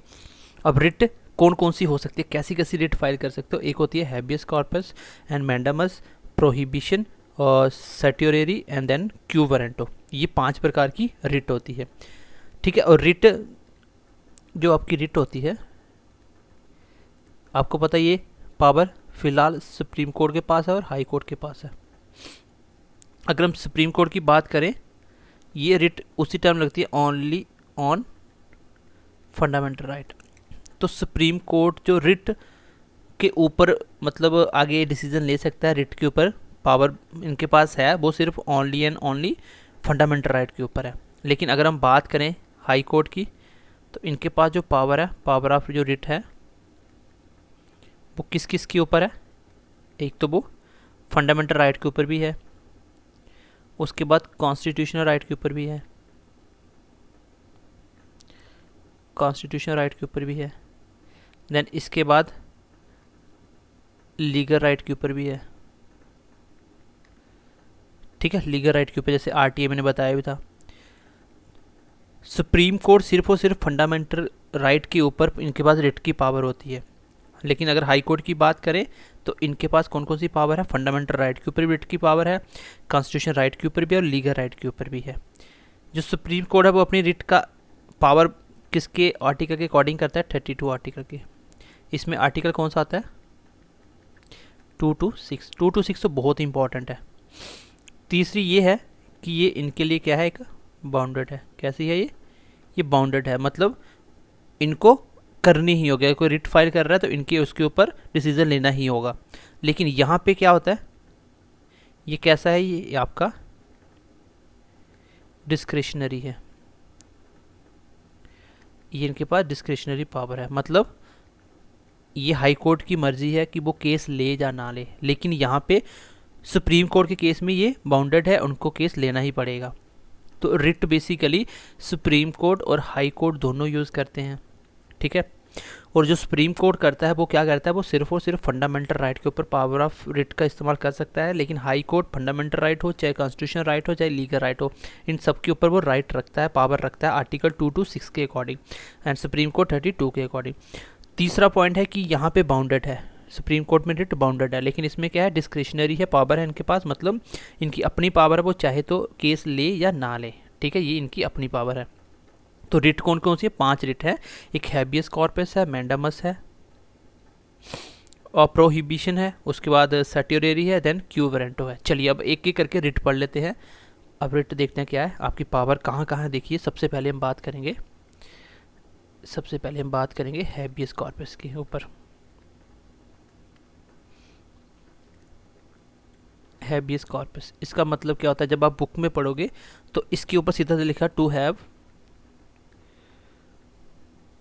द बॉडी ऑफ, बस ये लिखा होगा। लेकिन इसको समझ लेते हैं क्या मतलब होता है। देखो ये बेसिकली रिट होती है, ये कब लगाई जाती है, इसका मतलब होता है to have the body of. मतलब टू हैव द बॉडी का मतलब होता है कि जैसे ही किसी भी क्रिमिनल या कोई ऑफेंस होने के बाद किसी को पकड़ा जाता है तो उनको आगे कोर्ट के सामने 24 घंटे के अंदर अंदर पेश करना पड़ता है। बेसिकली आपको याद रखना ये किस किस के अगेंस्ट है, ये मैं पहले पढ़ाता आ रहा हूँ। ये एक तो आपके पर्सन के अगेंस्ट भी है और ये आपके गवर्नमेंट के अगेंस्ट भी होती है। ये एकमात्र ऐसी रिट है जो सिर्फ और सिर्फ गवर्नमेंट के अगेंस्ट है, नहीं तो बाकी वाली रिट गवर्नमेंट के अगेंस्ट नहीं होती। इसका मतलब होता है टू हैव द बॉडी, मतलब बॉडी मतलब कि आदमी को पेश करना। मान लीजिए कि किसी के ऊपर एफआईआर नहीं लगी लेकिन पुलिस इसको तो भी जेल में रख लेती है, पुलिस इसको फिर भी जेल में रख लेती है, तो वो क्या रहेगा, वो अगेंस्ट रहेगा फंडामेंटल राइट के। वो आपका फंडामेंटल राइट हर्ट हो गया, बिना एफआईआर कोई आपको जेल के अंदर नहीं रख सकता। इसके अकॉर्डिंग आप लोग हैबियस कॉर्पस रिट फाइल कर सकते हो सुप्रीम कोर्ट में, जेल में क्यों रखा गया, ये आपका फंडामेंटल राइट हर्ट हुआ तो आप हैबियस कॉर्पस लगा सकते हो, ठीक है। ये basically against the government and private person दोनों के होती है, दोनों में कोई भी गलत करे तो दोनों के खिलाफ कार्रवाई होगी। तो इसका मेन मतलब होता है to have the body of, मतलब बॉडी को पेश करना, आदमी को कोर्ट के आगे पेश करना होता है, तो ये मतलब होता है। लेकिन इसमें एक्सेप्शन क्या होती है, देखो इसमें एक्सेप्शन भी होती है। इसमें एक्सेप्शन क्या होती है, अगर अरेस्ट क्या होना चाहिए, इफ अरेस्ट क्या है आपका, वैलिड है। वैलिड का मतलब एफआईआर प्रॉपर लगा है तब आपको जेल में रखा है, तो इन दैट केस आप रिट फाइल नहीं कर सकते। अगर एफआईआर हुई है और आपको जेल में रखा जाता है तो इन दैट केस आप लोग इसके अगेंस्ट आप केस नहीं कर सकते, रिट फाइल नहीं कर सकते, क्योंकि ये फंडामेंटल राइट का हर्ट नहीं माना जाता। अगर आपको जुडिशियल कस्टडी में रखा जाता है, मतलब कोर्ट अगर ऑर्डर देता है, कोर्ट ऑर्डर देता है कि जुडिशियल कस्टडी में रखा जाए, तो भी आप लोग रिट फाइल नहीं कर सकते आफ्टर कोर्ट। उसके बाद आप बोल सकते हो in case of contempt of court. अब कंटेम्प्ट ऑफ कोर्ट का चार्ज है, तब भी आप लोग रिट फाइल नहीं कर सकते। बाकी आर्मी कोर्ट की बात होती है, जैसे आर्मी कोर्ट है, कोर्ट मार्शल हो जाता है, कोई आर्मी डिफेंस का कोई केस है, उस केस में भी आप लोग रिट फाइल नहीं कर सकते अगर आर्मी के अंडर होता तो। लेकिन अगर वो नेचुरल जस्टिस होगा तो उसके खिलाफ आप विवाद उठा सकते हो। ऐसा नहीं कि आप आर्मी में हो तो आपको कुछ भी किया जा सके। अगर आपका नेचुरल जस्टिस हर्ट होता है, उसमें फंडामेंटल राइट हर्ट माना जाता है। अदरवाइज आर्मी जो कोर्ट होता है उनके ऊपर भी रिट नहीं लगाई जाती। तो हैबियस कॉर्पस क्या होता है? टू हैव द बॉडी, आप मतलब आदमी को पेश करना आगे, वो अगेंस्ट द पर्सन और गवर्नमेंट दोनों की होती है। इसका एक्सेप्शन ये होता है कि अगर आपको अरेस्ट किया जाए, अगर वो वैलिड हुआ, देन इन दैट केस आप लोग हैबियस कॉर्पस रिट फाइल नहीं कर सकते। दूसरा पॉइंट, अगर जुडिशियल कस्टडी में रखा जाता है कोर्ट के डिसीजन के बाद, देन इन दैट केस आप तो भी रिट फाइल नहीं कर सकते। In case of contempt of court का चार्ज लगा है तो भी आप नहीं कर सकते, और आर्मी कोर्ट कुछ भी होता है तो उसमें भी आप नहीं कर सकते। ये थी आपकी पहली रिट जिसको बोला जाता है हैबियस कॉर्पस। आई होप कि पहली रिट आपको क्लियर होगी होगी इसका मतलब क्या होता है। ठीक है, चलिएगा सेकंड रिट की बात कर लेते हैं। दूसरे नंबर पर लिखिए आप लोग, क्या थी वो? मैंडामस। ये किसके अगेंस्ट है? ये अगेंस्ट स्टेट। स्टेट मतलब गवर्नमेंट। ऊपर हमने उल्टा लिख दिया। मैंने आपको क्या बोला था कि एकमात्र ये ऐसी रिट है हैबियस कॉर्पस जो गवर्नमेंट के अगेंस्ट है। ये ऐसा नहीं था, ये था एकमात्र ऐसी रिट है जो किसके अगेंस्ट है? जो पर्सन के अगेंस्ट है। गवर्नमेंट के साथ साथ पर्सन के, अदरवाइज कोई भी रिट पर्सन के अगेंस्ट नहीं है, वो सिर्फ और सिर्फ गवर्नमेंट के अगेंस्ट है। मतलब गवर्नमेंट काम में कोई दिक्कत आती है तब आप लगा सकते हो। ठीक है, क्योंकि जो भी पुलिस कर रही है वो भी गवर्नमेंट है, अगर वो गलत करेगी तो आप रिट लगा सकते हो। मैंडामस क्या बोलती है? ये अगेंस्ट द स्टेट होती है, पहली बात। दूसरी बात क्या है इसमें, कलर चेंज कर देता हूँ पेन का। इसका मतलब होता है, इसका मतलब होता है टू ऑर्डर। इसका मतलब बेसिकली होता है टू ऑर्डर, मतलब ऑर्डर देना, आदेश देना। कोर्ट, कोर्ट इसमें क्या होता है? आदेश देता है। किस किस के अगेंस्ट देता है वो देता है अगेंस्ट गवर्नमेंट हो गया, या किसी गवर्नमेंट एम्प्लॉय हो गया, या किसी गवर्नमेंट कोई ऑर्गेनाइजेशन है। कब? If not work properly. मान लीजिए आपको कोई काम करवाना है कोई ऑफिस में, ठीक है, कोई गवर्नमेंट ऑफिस है, कोई गवर्नमेंट एम्प्लॉय है जिसके पास आपको काम करवाना है, चाहे गवर्नमेंट से कोई काम करवाना है। इन डैट केस की अगर वो काम नहीं कर रहा ढंग से, मतलब जो उसकी ड्यूटी है वो अपनी ड्यूटी नहीं कर रहा। बेसिकली ये तब लगती है जब कोई भी गवर्नमेंट एम्प्लॉय अपनी ड्यूटी नहीं कर रहा। उस केस में आप लोग उनके अगेंस्ट मैंडामस रिट फाइल कर सकते हो। आप लोग मैंडामस रिट लगा सकते हो। कैसे? PAL फाइल कर दो एक, कि भाई मेरा काम था, जैसे मान लीजिए आप तहसील में जाते हो काम करवाने, 10 दिन का काम था और 4-5 मंथ हो गए नहीं कर रहा बंदा, और सीधा आपको बोल रहा है कि मैं नहीं करूँगा, जो करना कर लो। आप कुछ मत करिए, ऑनलाइन एक PAL फाइल कीजिए, वहाँ पे मैंडामस रिट का इस्तेमाल कीजिए और रिट लगा दीजिए। उस केस में क्या होगा कि कोर्ट इनको ऑर्डर देगा, कोर्ट उस एम्प्लॉय, उस गवर्नमेंट जो भी उस अथॉरिटी में बैठा होगा तो उनको ऑर्डर देगा कि ये काम कीजिए। ठीक है, पहले तो सिंपल नोटिस आता है, और अगर वो गवर्नमेंट एम्प्लॉय फिर भी काम नहीं करता है, उसके बाद तो आप मान लीजिए कि उसकी नौकरी तो जानी ही जानी है, ऊपर से पनिशमेंट अलग से हो जाएगी। और जब कोर्ट का किसी को भी नोटिस आता ना, वो फिर चाहे कोई भी ऑफिसर हो, चाहे तहसीलदार हो, चाहे कोई भी हो, तो बड़े बड़े IAS IPS तक हिल जाते हैं उस टाइम। और ऐसा होता नहीं है कि एक बार कोर्ट उनको ऑर्डर दे ऐसा करना तो वो ना करें। मतलब पहली बार में तो कोर्ट उनको ऑर्डर देती है कि ये काम कीजिए, और वो करना ही पड़ता है उनको। अगर नहीं करेगा, अगर दूसरी बारी की बारी आ गई तो इन डैट केस समझ लीजिए कि नौकरी तो जानी जानी है। ठीक है, तो ये देखो इतनी पावर होती है मैंडामस जो रिट होती है। लेकिन होता क्या है कि आम लोगों को पता ही नहीं होता इन चीज़ों के बारे में, नॉलेज नहीं होती। लेकिन इसका एक्सेप्शन है एक। एक्सेप्शन क्या है इसका, ये भी लिख लो। पहले अगर प्राइवेट कोई इंस्टीट्यूट है, प्राइवेट कंपनी है, वो अपना काम करे ना करे, आप उनके अगेंस्ट रिट नहीं लगा सकते। दूसरा, आप प्रेसिडेंट ऑफ इंडिया के ऊपर नहीं लगा सकते या वाइस प्रेसिडेंट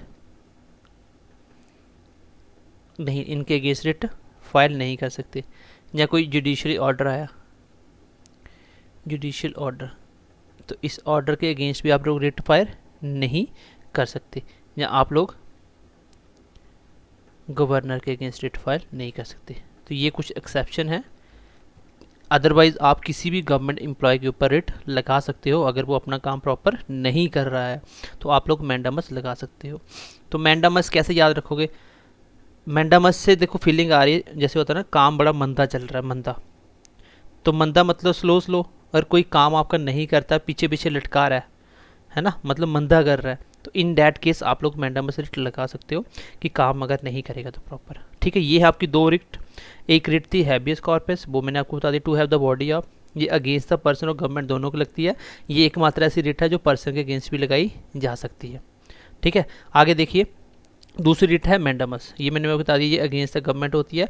ये इसका मतलब होता है टू ऑर्डर, मतलब ऑर्डर करना किसी को। कोर्ट इसमें क्या करती है? ऑर्डर करती है कि भाई ये काम कीजिए आप लोग। ठीक है, चलिए आगे बढ़ते हैं रिट नंबर 3 की तरफ। आई होप कि यहाँ तक आपको समझ आ गया होगा। चलिए यहाँ पे देखिए, यहाँ पे लिख दिया सब कुछ। ठीक है, अब देखिए प्रोहिबिशन और सर्ट्योरेरी दोनों क्या है, दोनों में क्या फ़र्क है? देखो दोनों ऑलमोस्ट सेम है। प्रोहिबिशन का मतलब क्या होता है? रोक लगाना, प्रोहिबिशन मना करना। तो इसमें होता है टू प्रिवेंट करना, मतलब रोक लगाना। किसके ऊपर रोक लगाना? कोई भी अगर प्रोसीडिंग केस चल रहा है, कोई भी केस चल रहा है, उसके ऊपर जजमेंट चल रही है, उसमें क्या होता है, आपका जो अपर कोर्ट है ये हमेशा लोअर कोर्ट के ऊपर प्रोहिबिशन लगा सकता है, मतलब रोक लगा सकता है। उनको लग रहा है कि यहाँ पे कुछ गलत हो रहा है तो वो उनकी प्रोसीडिंग को रोक सकता है। तो प्रोहिबिशन का मतलब रोक लगाना। किसके अगेंस्ट होती है ये? सबऑर्डिनेट कोर्ट या क्वाशी जुडिशरी कोर्ट। सबऑर्डिनेट मतलब जो भी आपके डिस्ट्रिक्ट कोर्ट वगैरह छोटे कोर्ट हो गए, और क्वाशी मतलब सेमी जो गवर्नमेंट जैसे जुडिशरी कोर्ट है, जैसे CAT कैट हो गया आपका, जैसे कैट हो गया, सेट हो गया, NGT हो गया। ठीक है, तो ये सारे किस में आते हैं? ये आते हैं आपके क्वाशी जुडिशरी कोर्ट के अंदर। हमेशा याद रखना, प्रोहिबिशन हमेशा हायर कोर्ट लोअर कोर्ट के ऊपर लगाता है। हायर कोर्ट लोअर कोर्ट के ऊपर अपनी पावर रखता है। लेकिन अगर पूछा जाए प्रोहिबिशन जो रिट लगती है वो कौन से आर्टिकल के तहत सुप्रीम कोर्ट लगाता है, तो आंसर होगा 32। पूछा जाए हाई कोर्ट लोअर कोर्ट में किसके ऊपर लगाता है, तो आंसर होगा 226 आर्टिकल, क्योंकि रिट हाई कोर्ट जो होता है वो पावर किसके अकॉर्डिंग लगा सकता है? 226 आर्टिकल के तहत, और जो सुप्रीम कोर्ट है वो 32 आर्टिकल। तो ये मैं आपको अभी भी पढ़ा दिया, 32 आर्टिकल का क्लास 2 में ये रिट की बात की जाती है। अगर बात करें सर्ट्योरेरी, इसमें दोनों में फ़र्क क्या है ऊपर और नीचे में? ये भी अगेंस्ट जुडिशरी होती है, क्वाशी जुडिशरी होती है। एंड तीसरा इंपॉर्टेंट इसमें ये है, ये एडमिनिस्ट्रेटिव की भी अगेंस्ट होती है। मतलब अगर कोई एडमिनिस्ट्रेटिव, जैसे मान लीजिए IAS ऑफिसर है या कोई भी एडमिनिस्ट्रेटिव ऑफिसर है, वो कोई डिसीजन लेता है और वो गलत होता है, तो उस पर भी क्या होता है? ये कैंसिल कर सकता है। क्योंकि सर्ट्योरेरी का मतलब यहाँ पे प्रिवेंट करना है, यहाँ पे क्या होता है? बेसिकली कैंसिल करना। क्या होता है? कैंसिल करना।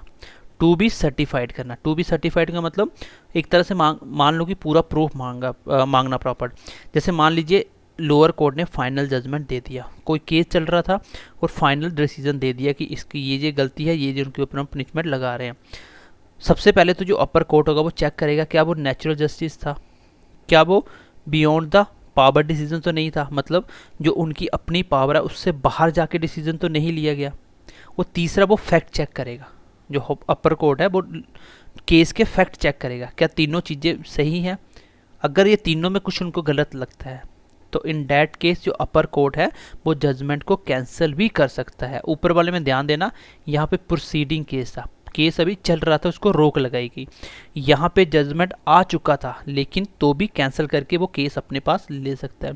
यही होता है जब कभी कभी क्या होता है कि मान लीजिए हाई कोर्ट ने कोई डिसीजन दिया, कोई क्रिमिनल को पनिशमेंट सुना दी, वो क्या करता है? सुप्रीम कोर्ट के पास दोबारा से केस फाइल कर देता है कि मेरे साथ गलत हुआ। फिर सुप्रीम कोर्ट क्या करता है? इन तीनों चीज़ों को चेक करता है। अगर उनको लगे कि कुछ गड़बड़ है तो वो क्या करेगा, जजमेंट को कैंसिल कर देगा, दोबारा से केस अपने पास ले लेगा। तो ये पावर होती है आपकी हायर कोर्ट की पावर। हमेशा अपर कोर्ट लोअर कोर्ट को लगाते हैं दोनों रिट कैसे लगती है, आर्टिकल 32 में सुप्रीम कोर्ट और 226 क्या हाई कोर्ट। ये दोनों में फ़र्क है। दोनों में फ़र्क बता दूँ तो नीचे वाले में जजमेंट कैंसिल की जाती है, ऊपर वाले में प्रोसीडिंग केस को रोका जाता है। ऊपर वाला क्या है, हायर कोर्ट लोअर कोर्ट के ऊपर लगाता है, नीचे क्या है एडमिनिस्ट्रेटिव के ऊपर भी लगाई जा सकती है, ठीक है। और इसका मतलब होता है टू बी सर्टिफाइड। ये जो कीवर्ड होते हैं ना, to be certified, to have the body, to prevent, to order, तो ये वर्ड याद रखना, ये इंपॉर्टेंट है। चलिए लास्ट हम पढ़ लेते हैं रिट नंबर 5 जिसका नाम है क्यू वारंटो। इसका क्या मतलब होता है क्यू वारंटो का, तो ये रिट नंबर 5 है। इसका मतलब क्या होता है, इसका मतलब होता है वाई व्हाट ऑफ अथॉरिटी, मतलब किस अथॉरिटी से, ठीक है। सबसे पहले तो ये किसके अगेंस्ट लगाई जाती है, ये अगेंस्ट किसके लगाई जाती है, स्पेशली ये अगेंस्ट लगाई जाती है जैसे मान लीजिए कोई appointment of government post illegal then it is used. मान लीजिए कोई भी ऐसी रिक्रूटमेंट आती है, कोई भी ऐसी पोस्ट निकलती है जो गवर्नमेंट पोस्ट है, और आपको लगता है कि इसके ऊपर करप्शन हुआ है और जिसको लगाया गया वो डिज़र्विंग नहीं था, मतलब आपसे डिज़र्विंग नहीं था, वो गलत तरीके से लगाया गया। इन डैट केस में आप लोग क्या कर सकते हो, क्यू वारंटो लगा सकते हो रिट। यही होता है जब कोई रिक्रूटमेंट निकलती है, आपको लगता है करप्शन हो गया, तो उसमें ये रिट फाइल कर दी जाती है क्यू वारंटो की, ठीक है। मतलब अथॉरिटी पूछी जाती है। जैसे मान लीजिए दो बंदों को गवर्नमेंट जॉब के लिए दोनों अप्लाई करते हैं, दोनों के हिसाब से पेपर होता है, एक बच्चे के नंबर कम है, एक के ज़्यादा, कम वाले को स्पार्सी लगा दिया जाता है, तो वो जो ज़्यादा नंबर वाला ना वो क्यू वारंटो रिट लगा सकता है कि मैं इनसे ज़्यादा डिज़र्विंग था, मेरे मार्क्स भी अच्छे थे, तो ये इलीगल पोस्ट को हायर किया गया इलीगल तरीके से, सो वो क्यू वारंटो रिट लगा सकता है, ठीक है। तो बेसिकली ये पब्लिक ऑफिस होता है उनके अगेंस्ट होती है, मतलब गवर्नमेंट कोई भी काम होगा उसके अगेंस्ट होगी। ये था आपका रिट नंबर 5। तो ये है 5 की 5 रिट। मैं दोबारा से एक बार रिपीट कर देता हूँ। पहली है हैबियस कॉर्पस, मतलब to have the body of against person government, ये एकमात्र रिट है जो पर्सन के अगेंस्ट भी है। तो ये कब लगती है, जब माँ को मान लीजिए पुलिस अरेस्ट कर लेती है और वो एफआईआर के बिना आपको जेल में रखती है, इन डैट केस आप लोग इसका इस्तेमाल कर सकते हो। लेकिन एक्सेप्शन क्या है, अगर अरेस्ट आपको जो किया गया वो वैलिड है, जुडिशरी कस्टडी में रखा गया है, in case of contempt of court लगा है और आर्मी कोर्ट का कोई डिसीजन है, तो उसके ऊपर ये नहीं यूज़ की जाती। मैंडामस क्या होती है, ये अगेंस्ट द स्टेट होती है, गवर्नमेंट होती है। इसका मतलब होता है टू ऑर्डर करना, ये बेसिकली गवर्नमेंट एम्प्लॉयज है, गवर्नमेंट ऑर्गेनाइजेशन के अगेंस्ट लगती है। कब, जब ये प्रॉपर काम नहीं कर रहे होते। इसका एक्सेप्शन ये है, प्रेसिडेंट, वाइस प्रेसिडेंट, गवर्नर या प्राइवेट कंपनी या जुडिशरी ऑर्डर के ऊपर नहीं लगाई जा सकती। इसके बाद हमने पढ़ा प्रोहिबिशन और सेट्यूरेरी, दोनों में फ़र्क मैंने समझा दिया। लास्ट हमने पढ़ा क्यू वारंटो, ठीक है। ये है आपकी 5 की 5 रिट। अब देखो आर्टिकल नंबर यहाँ तक तो हो गया। अब आर्टिकल 32 का थर्ड क्लॉज क्या कहता है, ये कहता है कि जो आपकी पार्लियामेंट है,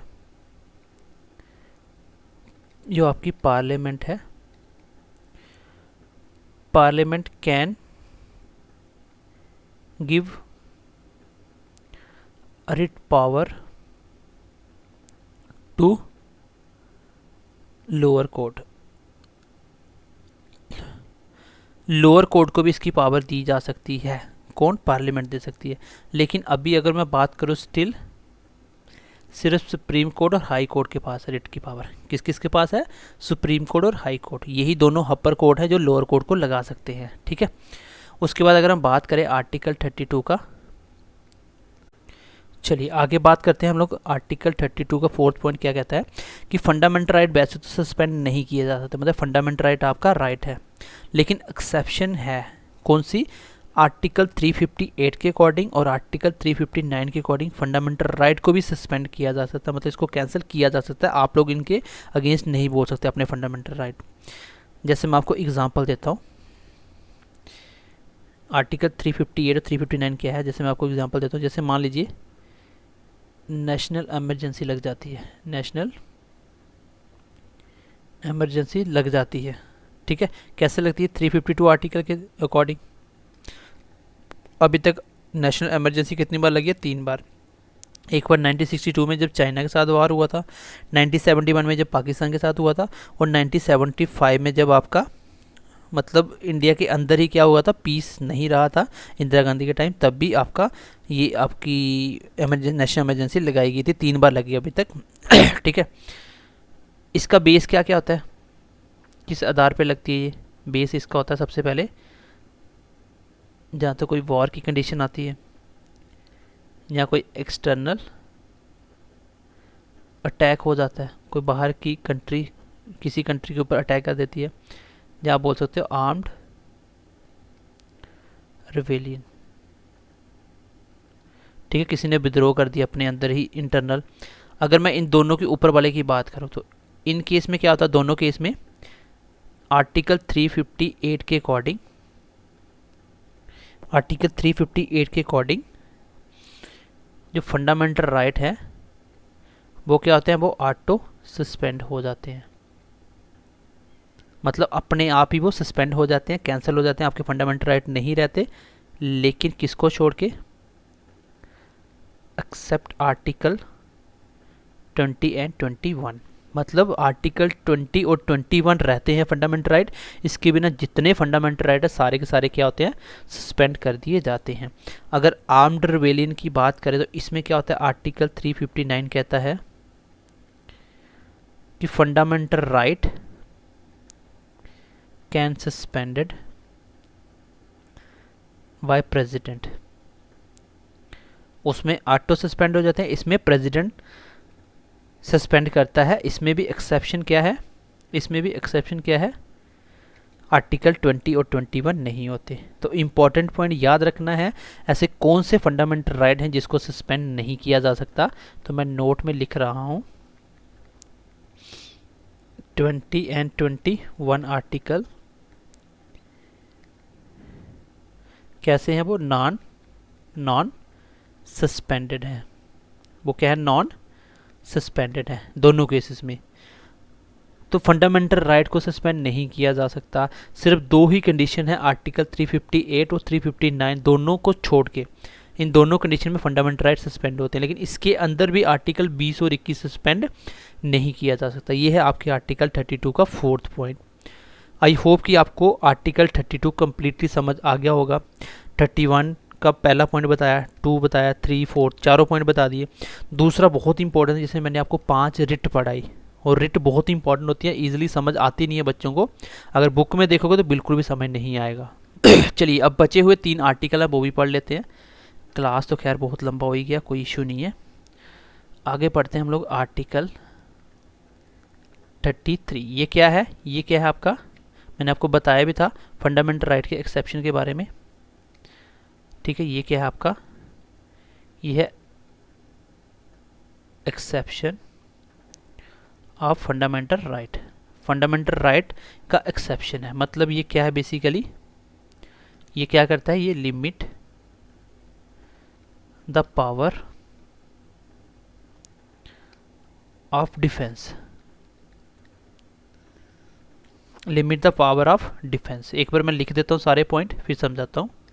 चलिए ये देख लीजिए, ये एक्सेप्शन ऑफ फंडामेंटल राइट है। यहाँ पे फंडामेंटल राइट को लिमिट रखा गया, बहुत कम मात्रा में फंडामेंटल राइट आप यूज़ कर सकते हो, क्योंकि मैंने आपको बताया था आर्टिकल 31, 33 एंड 34 क्या है, ये फंडामेंटल राइट के एक्सेप्शन है। यहाँ पे फंडामेंटल राइट नहीं लगते। ये बेसिकली क्या है, ये लिमिट करते हैं फंडामेंटल राइट को सारे। अगर डिफेंस की बात होती है तो डिफेंस के केस में आप लोग फंडामेंटल राइट यूज़ नहीं कर सकते। कोई एजेंसी या पब्लिक ऑर्डर है, पब्लिक ऑर्डर मतलब जैसे पुलिस बनाई गई पब्लिक के लिए, ठीक है, पुलिस बनाई गई आपकी। उसके बाद आपका जो पैरामिलिट्री फोर्सेस हैं ये सारी किसके लिए, पब्लिक के लिए बनाई गई, इंटरनल के लिए। जैसे एजेंसी ऑफ इंटेलिजेंसी है जिसमें आपका डिफेंस इंटेलिजेंस आता है, आईबी इंटेलिजेंस रॉ आता है, या एजेंसी ऑफ कम्युनिकेशन सिस्टम है जो इंडिया का। तो इन सब में फंडामेंटल राइट क्या है, ये इनकी लिमिट होती है। इनके ऊपर पार्लियामेंट्री लॉ बना सकता है और पावरों को लिमिट कर सकता है। पार्लियामेंट्री लॉ बना के पावरों को लिमिट कर सकता है। ठीक है, क्योंकि आपको पता है कि अगर जैसे मतलब आप कह सकते हो parliament can make law and limit the power. तो पार्लियामेंट लॉ बना के इनकी पावरें भी लिमिट कर सकता है। जैसे फॉर एग्जांपल आप बोल सकते हो जैसे आर्मी एक्ट है, ठीक है, पुलिस एक्ट है, पुलिस एक्ट बनाया गया है, ठीक है। और अगर चाहे देखो, अगर मान लीजिए आपको छुट्टी चाहिए और आपको छुट्टी नहीं दी जा सकती, तो आप लोग केस नहीं कर सकते, क्योंकि इसमें फंडामेंटल राइट नहीं लगता। क्योंकि अगर आपकी ज़रूरत है, आपकी ज़रूरत है और आप ज़बरदस्ती छुट्टी मांग रहे हो, तो आपको मना किया जा सकता है, इसमें फंडामेंटल राइट नहीं लगता। क्योंकि पार्लियामेंट ने ऐसे बहुत सारे लॉ बना रखे हैं, इसलिए ये फंडामेंटल राइट का एक्सेप्शन माना जाता है। मतलब फंडामेंटल राइट यहाँ पे यूज़ ना के बराबर है। ठीक है, इन सब में आप फंडामेंटल का यूज़ नहीं कर सकते। जैसे डिफेंस की बात करें तो डिफेंस के लोग एक साथ इकट्ठे होकर विद्रोह नहीं कर सकते, अगर किया जाएगा तो सबको टर्मिनेट कर दिया जाएगा, क्योंकि यहाँ पे आप लोग कोर्ट में जाके केस नहीं कर सकते। ठीक है, चलिए बात करते हैं आर्टिकल नंबर नेक्स्ट की। ये तो हो गया आर्टिकल नंबर 34 की। इसमें बात की जाती है मार्शल लॉ। इसमें बात की जाती है मार्शल लॉ, जिसमें बात होती है क्या, जैसे अलग अलग प्रकार के मतलब लॉ बनाए गए। ठीक है, मैं समझाता हूँ थोड़ा सा, ये भी आपका फंडामेंटल राइट का एक्सेप्शन है। ठीक है, इसमें भी क्या होता है, जैसे इसमें भी ये बोला जाता है कि जो पार्लियामेंट है, parliament can make law and limit fundamental right. जैसे मैं इसकी एग्जांपल देता हूँ आपको, इसकी मैं आपको एग्जांपल देता हूँ। जैसे आपको पता है एक कानून बनाया गया जिसका नाम है अफ्स्पा, बोला जाता है इसको, AFSPA। इसकी फुल फॉर्म क्या होती है, लिखवा देता हूँ आपको, armed forces special power act 1958 में बनाया गया था ये। तो इसमें क्या है, इसमें आपकी जो आर्म्ड फोर्स है इनको पावर दी जाती है कि जो आपकी आर्म्ड है can kill any suspicious person. किसी के ऊपर शक है तो इनके आधार पे भी क्या किया जा सकता है, इनको मारा जा सकता है। या ये वहाँ यूज़ होता है, ये वाला लॉ जब वहाँ पे लगता है जहाँ पे that area where condition is out of control. मतलब ऐसी कोई कंडीशन आ जाती है यहाँ पे क्या होता है, कंडीशन आउट ऑफ कंट्रोल हो जाती है, वहाँ पे क्या होता है, पूरी आर्म्ड फोर्स लगा दी जाती है। तो ये स्पेशल लॉ बनाया गया और ये कोई फंडामेंटल राइट नहीं देखता, ये फंडामेंटल राइट को लिमिट करता है।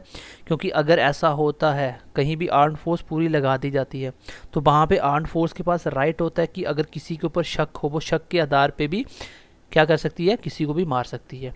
तो बेसिकली ये सही तो नहीं होता, कुछ हद तक इसका मिसयूज़ भी कभी कभी होता है, लेकिन ये तब बहुत रेयरली लगती है जब कंडीशन बहुत ज़्यादा आउट ऑफ कंट्रोल हो जाए। मतलब आप बेसिकली कह सकते हो कि आर्मी रूल वहाँ पे लगा दिया जाता है। ठीक है, तो ये मैंने एग्जांपल भी बताया ऐसे लॉ का। तो इसके ऊपर पार्लियामेंट क्या बोलती है कि आर्टिकल 34 में पार्लियामेंट लॉ बना सकती है फंडामेंटल राइट के ऊपर और इसको लिमिट कर सकती है। अगर हम बात करें आर्टिकल नंबर 35 की, आर्टिकल नंबर 35 की, तो आर्टिकल नंबर 35 क्या बोलता है, ये कहता है कि only parliament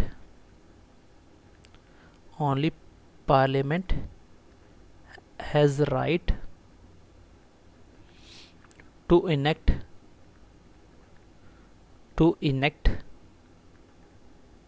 legislation related to fundamental right। मतलब सिर्फ पार्लियामेंट ही फंडामेंटल राइट के ऊपर कानून बना सकती है, किसके लिए, फॉर इफेक्टिव इम्प्लीमेंटेशन। मतलब पार्लियामेंट ही राइट, उनके पास ही राइट है जो इनके ऊपर फंडामेंटल राइट के ऊपर कानून बना सकता है और उसको क्या कर सकता है, ज़्यादा इफेक्टिव और उसको इम्प्लीमेंटेशन करवा सकता है। ठीक है, जैसे फॉर एग्जांपल की बात करें, जैसे हम लोग फॉर एग्जांपल की बात करें, जैसे आपको पता है आर्टिकल 17 के अंदर SC/ST एक्ट बनाया गया, पार्लियामेंट ने बनाया ये। क्यों? क्योंकि ज़्यादा इफेक्टिव और इम्प्लीमेंटेशन बनाने के लिए। उसकी वजह से मैं बात करूँ आर्टिकल 34 में क्या बनाया आपका, मार्शल लॉ बनाया गया।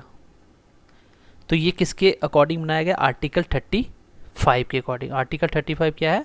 ये राइट है पार्लियामेंट के पास, पार्लियामेंट फंडामेंटल राइट के ऊपर कानून बना सकता है। किसके लिए? फॉर इफेक्टिव एंड इम्प्लीमेंटेशन के लिए। जैसे आर्टिकल 17 के अंदर SC/ST एक्ट बनाया गया, आर्टिकल 34 के अंदर मार्शल लॉ बनाया गया। तो ये बेसिकली पार्लियामेंट के पास पावर थी। तो बेसिकली आपको यहाँ से इम्पोर्टेंट आर्टिकल मैं बता भी देता हूँ फंडामेंटल राइट में। जो पहले राइट टू फ्रीडम और राइट टू इक्वालिटी बहुत इंपॉर्टेंट है। राइट टू रिलीजन या राइट टू जो एक्सप्लॉइटेशन, राइट अगेंस्ट एक्सप्लॉइटेशन है, वो भी इंपॉर्टेंट है। कल्चर राइट वाले इतने इंपॉर्टेंट नहीं है। फंडामेंटल राइट के अंदर जो रिट है बहुत ही इंपॉर्टेंट आर्टिकल है। और मुझे नहीं लगता कि अगर आपने मेरी क्लासेस पढ़ी होगी तो आपको अभी फंडामेंटल राइट में कोई भी डाउट्स बचा होगा।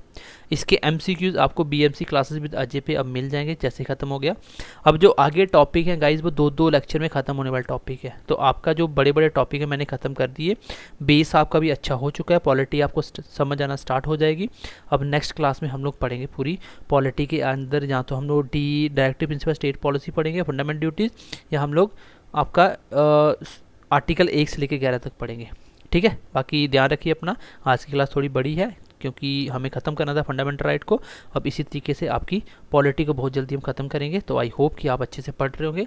लेकिन हाँ, जब अच्छे व्यूज़ नहीं आते हैं वीडियो के ऊपर तो नेक्स्ट वीडियो बनाने का मन नहीं करता, ये रियलिटी है। क्योंकि हम डीमोटिवेट हो जाते हैं कि बच्चों को अच्छा नहीं लग रहा। सो डैट आप लोग शेयर कीजिए ताकि जितने अच्छे व्यूज़ होंगे उतना अच्छा हम लोग आपको पढ़ाने की कोशिश करेंगे। So bye bye, take care and God bless you. इसके जो फंडामेंटल राइट के जो नोट्स हैं ये आपको फ्री बैच में मिल जाएंगे, जहाँ मेरे टेलीग्राम पे मिल जाएंगे, जिसका टेलीग्राम का नाम है BMC क्लासेस विद अजय। तो वो टेलीग्राम पे भी आपको मिल जाएंगे। सो बाय बाय, टेक केयर।